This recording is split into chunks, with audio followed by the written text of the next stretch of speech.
I remember the feeling well. It was like being stuck in the waiting room of life. Days turned into weeks, weeks into months, and still I sat there, waiting for something to change, for a spark to ignite, for the feeling of being truly alive to return. But the spark never came. Instead, I was surrounded by a dull ache of emptiness, a feeling of being stuck in a rut of my own making. It wasn't that my life was particularly bad. I had a good job, a loving family, and my health. But somewhere along the way, I'd lost sight of joy. The things that used to excite me, the passions that once fueled my soul, now felt distant and unattainable. I was going through the motions, living on autopilot, but not truly living. The worst part was the feeling of isolation. I knew I wasn't alone in this feeling. I saw it in the eyes of strangers, in the weary smiles of colleagues, in the quiet desperation of friends. We were all living in a world that demanded so much, a world that told us to hustle harder, achieve more, and never slow down. But in the pursuit of success and achievement, we had forgotten how to simply be. We had lost touch with ourselves, with our passions, and with the simple joys that make life worth living. Looking back, I can see a stark contrast between the vibrancy of my childhood and the monotony of my adult life. As children, we are naturally attuned to the world around us. We find joy in the simplest things, the feel of grass beneath our feet, the sound of laughter on a summer breeze, the wonder of a starry night sky. Somewhere along the way, the world tells us to grow up, to put away childish things, and to focus on the important matters of life. We trade our sense of wonder for responsibility, our carefree spirits for ambition, and our innate capacity for joy for the pursuit of achievement. We learn to value productivity over presence, accomplishment over enjoyment, and busyness over balance. As adults, we become so caught up in the daily grind that we forget how to tap into the wellspring of joy that resides within us. We become disconnected from ourselves, from each other, and from the world around us. Why do we lose our sense of joy as we grow older? I believe it's a complex interplay of societal pressures, personal expectations, and the ever-present fear of failure. We are bombarded with messages that tell us we need to be more, do more, and have more to be happy. We internalize these messages, creating a never-ending to-do list of self-improvement and achievement. We strive for the perfect job, the perfect relationship, the perfect life, all the while neglecting the one thing that truly matters, our own well-being. We forget that true happiness comes not from external validation, but from within. It comes from embracing our authentic selves, pursuing our passions, and finding joy in the simple things. When we feel overwhelmed by stress, anxiety, or fear, our bodies go into survival mode. This is known as the fight, flight, or freeze response. While the fight and flight responses are more widely understood, the freeze response is often overlooked, yet it can be just as debilitating, leaving us feeling trapped and powerless. When we freeze, our minds and bodies go numb. We feel stuck, unable to move forward or make decisions. We may experience brain fog, fatigue, and a general sense of apathy. This is our body's way of protecting us from perceived threats, but in the process, it can prevent us from living our lives to the fullest. The freeze response can keep us tethered to unhealthy habits, relationships, and thought patterns. We stay stuck in the familiar, even when it no longer serves us, because the unknown feels too risky. But in order to break free from this cycle of stagnation, we need to understand why we freeze and learn how to move through it. The seductive comfort of busyness. One of the ways we avoid facing the freeze response is by staying constantly busy.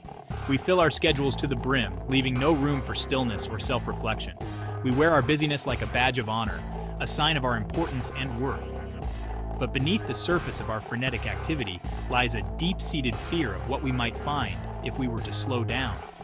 We distract ourselves with social media, work, and endless to-do lists, anything to avoid confronting the emptiness within.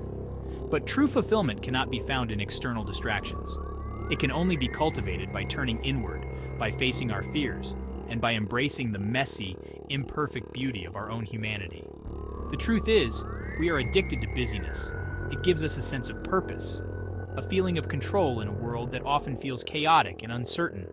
But this constant striving comes at a cost. It leads to burnout, anxiety, and a disconnect from our true selves. Embracing the dark season, a time for renewal. Sometimes the only way to find our way out of the darkness is to embrace it fully. Just as nature has its seasons of growth and dormancy, so too do our lives have cycles of expansion and contraction. There will be times when we feel energized, motivated, and ready to take on the world. And there will be times when we feel depleted, lost, and uncertain of our path. These periods of darkness, these dark seasons of the soul, are not something to be feared or avoided. They are an essential part of our growth and evolution. They are a time for introspection, for healing, and for reconnecting with our deepest selves. Just as the seed needs the darkness of the earth to germinate and grow, so too do we need these periods of retreat and reflection to nurture our souls.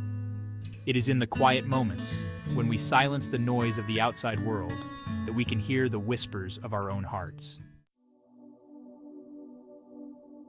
The power of solitude, a conversation with ourselves.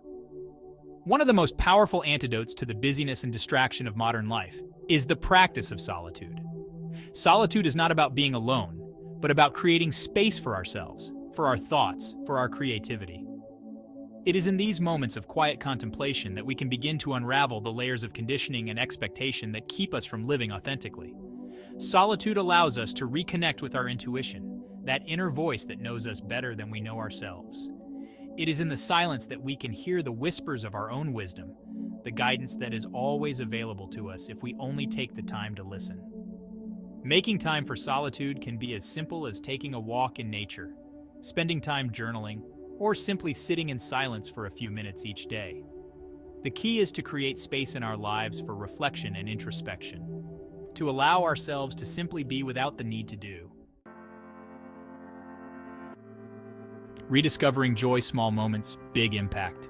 Joy is not a destination, but a way of traveling.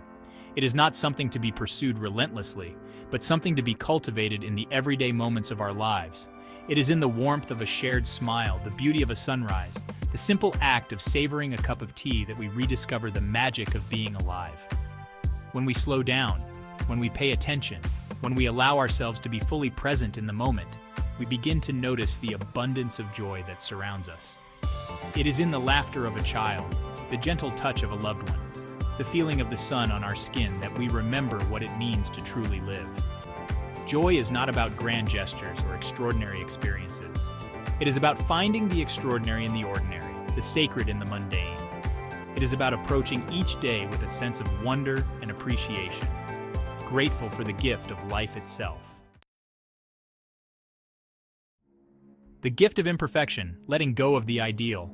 One of the biggest obstacles to experiencing joy is our own need for perfection. We strive for the perfect job, the perfect relationship, the perfect life, and in the process, we miss out on the beauty of imperfection that makes life so rich and meaningful. When we let go of the need to control everything, when we embrace the messy, unpredictable nature of life, we open ourselves up to a world of possibility. We allow ourselves to be vulnerable, to make mistakes, to learn and grow from our experiences. It is in our imperfections that our true beauty lies. It is in our vulnerabilities that we connect with each other on a deeper level. It is in our willingness to embrace the unknown that we discover the infinite possibilities that life has to offer. Finding your path, a journey of self-discovery. The journey to rediscovering joy is not a linear one. There will be twists and turns, detours and roadblocks along the way. But the most important thing is to keep moving forward, to keep exploring, to keep asking ourselves what truly matters. What are you passionate about? What makes your heart sing? What brings you joy? These are the questions that can guide us back to ourselves, that can help us to create a life that is authentic and fulfilling. The answers may not come easily. It may take time, experimentation, and a willingness to step outside of our comfort zones. But the journey itself is where the magic lies. It is in the seeking, in the exploring, in the discovering that we truly come alive. Embracing the unknown, a future filled with hope. The future is unwritten, a blank canvas upon which we can paint our dreams and aspirations. It is a future filled with hope, with possibility, with the promise of a life lived with intention and joy.